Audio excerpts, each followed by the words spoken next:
రాయలసీమలో ఎర్రకారం లేకుండా దోస తినడమా? ఛాన్సే లేదనమాట.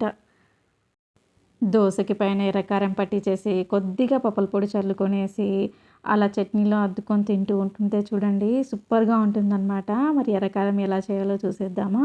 దానికోసం అయితే ఒక 2 ఆనియన్స్ అయితే తీసేసుకోవాలి. ఇక్కడైతే ఎండుమిర్చిని తీసుకోవాలి కారానికి తగ్గట్టు. అలాగే 2 వెల్లుల్లి రెబ్బలు తీసుకోవాలి. కొద్దిగా జీలకర్ర, కొద్దిగా సాల్ట్ అయితే వేసేసుకోవాలి. ఇలా అన్నీ వేసేసుకొనేసి మిక్సీకి పట్టుకొనేసి చేసేసుకుందాము. ఎర్రకారం అయితే రెడీ అయిపోయింది. ఇప్పుడైతే దోస వేసేసుకుందాము. చూస్తూ ఉంటే నోరూరిపోతుంది కదా! మీరు కూడా అయితే ఇలా ట్రై చేయండి. ఎర్రకారం సూపర్ టేస్ట్ అనేది వస్తుంది దోస. ఇప్పుడైతే దోస అయితే వేసేసుకుందాము. దోస వేసుకొని కాలిన తర్వాత కొద్దిగా ఆయిల్ అయితే వేసేసుకుందాము. ఆయిల్ వేసిన తర్వాత దోస బాగా కాలిన తర్వాత ఇప్పుడు ఎర్రకారాన్ని అయితే పట్టిద్దాము. మనం చేసుకున్నాం కదా! ఇలా మొత్తం స్ప్రెడ్ అయ్యే విధంగా బాగా పట్టించాలి. అదేవిధంగా కొద్దిగా పప్పుల పొడి అయితే చల్లుకుందాము పైన.